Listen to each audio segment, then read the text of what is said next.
Sila tekan butang dan melanggan saluran kami. Terima kasih banyak-banyak. CP500 notis bayaran ansuran. Belum saya terima notis bayaran ansuran CP500 dari Lembaga Hasil Dalam Negeri sampai bulan lepas. Jadi saya pun telefon pergi tanya, tetapi tiada orang yang jawab atas telefon tu. Lepas tu saya pun pergilah kunjung ke cawangan LHDN yang dekat tempat duduk saya. Lepas beritahu pihak tentang perkara ini, kaki tangan cawangan itu cakap akan buat semakan dan akan hantar dalam masa yang singkat. Jadi, sampai minggu lepas baru saya terima borang ini dari LHDN yang hantar melalui pos terus ke rumah saya. Notis CP500 ini lebih kurang sama saja dengan notis yang LHDN bagi kepada pemilik perniagaan untuk bayar anggaran cukai secara ansuran. Mungkin anda mempunyai soalan macam mana LHDN ambil anggaran tu.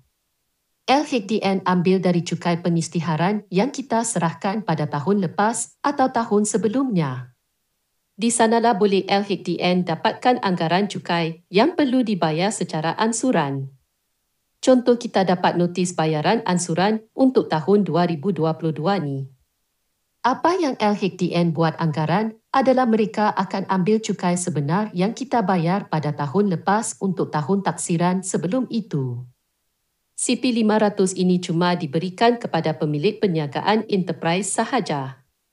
Golongan yang akan terima notis ini termasuk pemilik tunggal atau syarikat perkongsian. Yang meniaga guna sendirian berhad tidak akan dapat notis CP500 ini. Sendirian berhad ada cara tersendiri untuk bayar cukai anggaran secara bulanan ni. Yang bukan panggil CP500 tetapi panggil CP204. Ansuran yang LHDN suruh bayar ni secara anggaran saja sebanyak 6 kali bayaran. Jadi, setiap 2 bulan perlu kita buat bayaran sekali bermula pada bulan 3. Jadi, sebaik saja anda terima notis ini, perlulah anda sediakan untuk mula buat bayaran. Kalau kita tidak puas hati dengan anggaran dari LHDN ini, boleh kita buat aduan CP502 untuk tukar anggaran ansuran yang perlu kita bayar itu.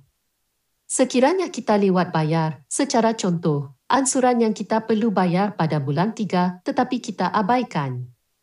Jika kita bayar pada bulan 5, mungkin denda akan dikenakan atas bayar lewat tu. Bagi saya lebih suka bayar cukai secara ansuran walaupun anggaran. Sekurang-kurangnya tidak perlu risau nanti kena bayar sekaligus dengan jumlah wang yang besar. Katakan kalau terlebih bayar cukai ini, lepas sudah mengisytiharkan cukai akhir, kita masih boleh dapat bayaran balik dengan wang yang kita bayar dengan lebih tu. Kebanyakan orang kalau boleh memang tidak ingin untuk buat bayaran cukai secara langsung. Tetapi memang juga terdapat sesetengah orang nak bayar sekaligus supaya mudah untuk memohon pinjaman. Jadi nak macam mana ikutlah kita jenis orang yang bersifat mana. Kalau nak lari cukai pun, pastikan tidak laku secara haram ya. Ini adalah untuk melindungi anda dan mengelakkan masalah yang mungkin timbul di kemudian hari.